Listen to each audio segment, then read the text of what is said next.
छत्तीसगढ़ में करते हैं आप सभी का स्वागत। तो चलिए जानते हैं छत्तीसगढ़ की आज की 20 बड़ी खबरें। संक्रमण काल में कल से नहीं बजेगी शहनाई। सूरजपुर में कोरोना को देखते हुए कलेक्टर ने शादियों पर लगा दी है रोक। जिनको मिली अनुमति वो भी होगी निरस्त। सामान बेच रहे 2 दुकान किए गए सील। वैक्सीनेशन पर रोक नहीं लगा सकती है सरकार। छत्तीसगढ़ हाईकोर्ट ने कहा 33% के हिसाब से सभी वर्ग को लगाया जाए टीका। अब कोई बहानेबाजी नहीं चलेगी।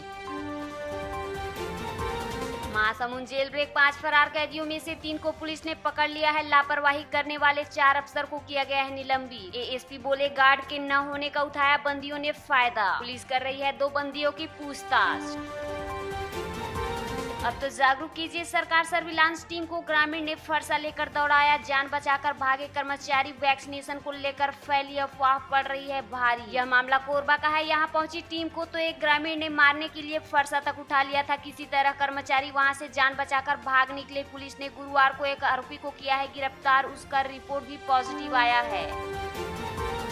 छत्तीसगढ़ के किसानों को राजीव गांधी किसान न्याय योजना का 5,700 करोड़ रुपए पिछले वर्ष की तरह 4 किस्तों में मिलेगा। न्याय की पहली किस्त 21 मई को किसानों के खातों में भेजी जाएगी। कृषि एवं जल संसाधन मंत्री रविंद्र चौबे की अध्यक्षता में हुई मंत्रिमंडलीय उप समिति की वर्चुअल बैठक में यह फैसला हुआ है। उप समिति में न्याय योजना में कुछ और फसलों को जोड़ने के मसौदे पर भी की गई चर्चा। छत्तीसगढ़ के राजनांदगांव जिले के साहू समाज ने एक बड़ा फैसला किया है। समाज की ये पहल पूरे देश के लिए मिसाल के तौर पर देखी जा सकती है। समाज के लोगों ने यह तय किया है कि किसी की शादी या किसी की अंत्येष्टि पर होने वाली सामूहिक भोज अब नहीं होगी। ऐसा कोरोना संक्रमण के रिस्क को देखकर किया जा रहा है। रायपुर से होकर गुजरने वाली 6 ट्रेन अब रद्द कर दी गई है। रेलवे 7 से 16 के बीच देश भर में ज्यादातर ट्रेनों का संचालन बंद कर रहा है। इसके पीछे की वजह यात्रियों का न मिलना और कोरोना संक्रमण के फैलने का रिस्क है। पिछले साल भी देश की सभी ट्रेनें रद्द करने का ऐलान किया गया था। एक बार फिर वही हालात बनते दिख रहे हैं। 18 करोड़ की बंद मशीनों का मामला है सामने। सरकार ने हाई कोर्ट में जवाब देने के लिए समय मांगा है। रायपुर के मेकाहारा में 2 साल से बंद है मशीनें। इससे हो सकता है कोरोना की जांच। कोरोना से जीता जज्बा। दुर्ग जिले में 92 व 90 साल की 2 वृद्धाओं ने जीती कोरोना से जंग। ढोल नगाड़ों से स्वागत व दी गई विदाई। दोनों स्वस्थ होकर घर लौटी।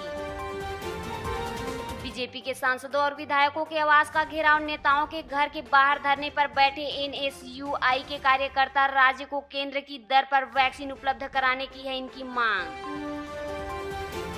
कोरोना और सियासत। महापौर ने 100 युवकों की टीम को वार्डों में चेकअप करने और दवा बांटने के लिए भेजा। नेता प्रतिपक्ष मीनल ने पूछा किसने दी परमिशन, कौन है ये लोग। मीनल ने चिट्ठी लिखकर महापौर से मांगा है जवाब।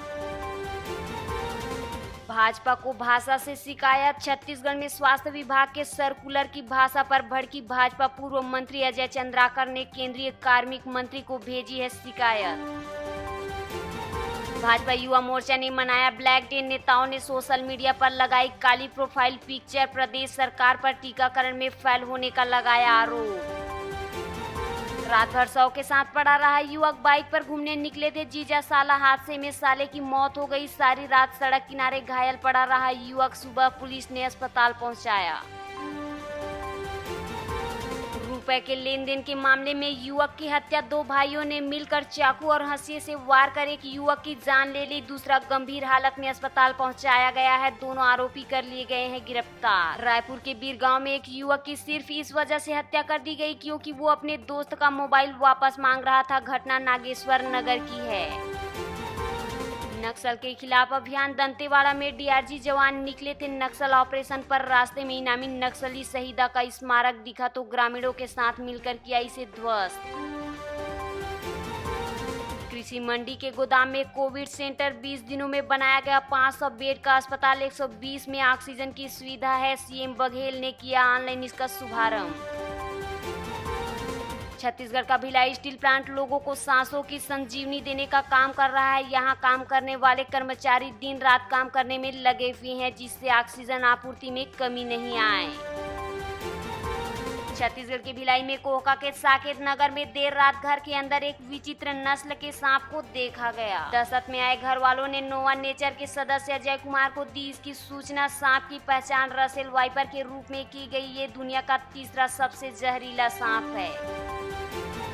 18+ के टीकाकरण में उलझी सरकार। कोविशील्ड के 3.5 लाख वैक्सीन का ऑर्डर भेजा। इस महीने मिलने का है भरोसा। प्राथमिकता तय कर सभी वर्गों को एक साथ टीकाकरण का बन सकता है प्रस्ताव। भिलाई के बीजेपी नेता की कोरोना से हुई मौत। संजय खन्ना ने निजी अस्पताल में ली अंतिम सांस। सीनियर पार्षद और पूर्व जिला उपाध्यक्ष रहे। जिले में अब तक कुल 6 भाजपा नेताओं की संक्रमण से हो चुकी है मौत। दोस्तों, इस वीडियो को लाइक, अपने सभी दोस्तों के साथ शेयर और हमारे यूट्यूब चैनल न्यूज छत्तीसगढ़ को सब्सक्राइब जरूर कीजिएगा। फिर मिलेंगे ऐसी इंटरेस्टिंग खबरों के साथ। तब तक के लिए नमस्कार।